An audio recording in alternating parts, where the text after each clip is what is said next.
대통령이란 무엇인가? 대한민국 헌법 제66조 1항에는 대통령은 국가의 원수이며 외국에 대하여 국가를 대표한다고 되어 있습니다. 대통령 선거 때는 한 정당의 후보로 경쟁하지만 대통령 당선 이후에는 국가 전체의 이익과 국민 전체의 자유와 복리 증진의 의무가 주어집니다. 대통령 취임 선서에서도 그렇게 써 있습니다. 국민 전체의 대통령입니다. 현직 대통령은 한 정당의 대표가 아니라 국가의 대표이므로 헌법 제7조는 공무원의 정치적 중립을 규정하고 있습니다. 정치적 중립 의무를 위반할 때는 처벌을 받습니다. 노무현 대통령은 정치적 중립성을 위반했다고 하여 탄핵까지 당했습니다. 대통령의 정치적 중립을 심하게 문제 삼으며 탄핵까지 몰고 간 정당이 지금 국민의힘 전신인 한나라당이었음을 국민의힘도 잘 알 것입니다. 대통령의 정치적 중립 의무가 이렇게 중요합니다. 어제 국민의힘 의원 워크숍에 참석한 윤석열 대통령은 오늘 여러분을 보니 정말 스트레스가 풀리고 힘이 난다.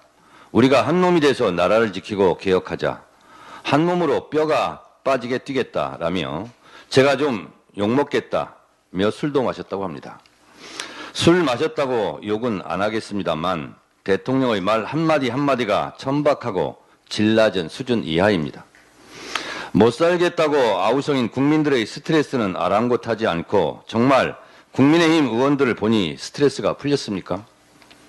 김건희 특검에 이어 최상병 특검 재의결 시 부결표를 던져 일시적으로 해방감을 느끼어 스트레스가 풀리셨습니까?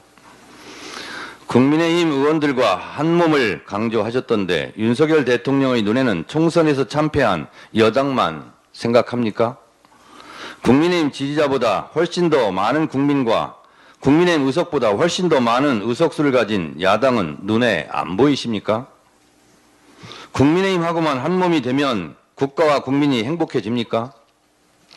국가를 대표하고 국민 전체의 행복을 추구해야 할 대통령이 국민과는 두 몸으로 생각합니까? 국민과 한 몸이 될 생각을 하셔야지 마치 한 정당만을 대표하는 것처럼 속 좁게 생각하십니까? 이래서야 국가의 난제를 해결할 수 있겠습니까?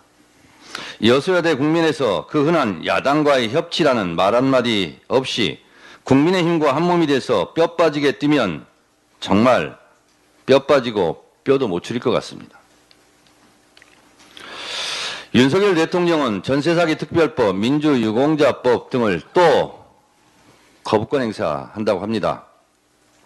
윤석열 대통령은 소수 여당인 국민의힘과 합의하지 않는 법률은 족족 거부권을 행사할 태세인데 그럼 총선은 왜 치릅니까?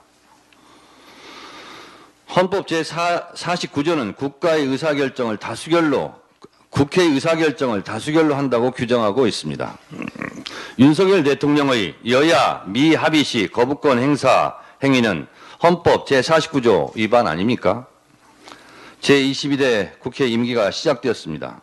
대통령 본인과 대통령 부인의 범죄 의혹을 파헤치려는 특검안을 대통령 본인이 거부권을 행사하는 권력 사유화는 22대 국회에서 반드시 저지하겠습니다. 끝을 보겠습니다.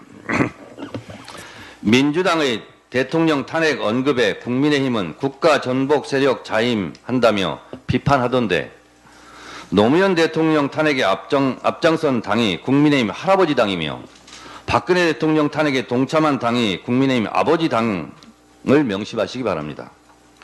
국민의힘은 국가 전복 세력의 후예라고 자임하고 고백하는 겁니까?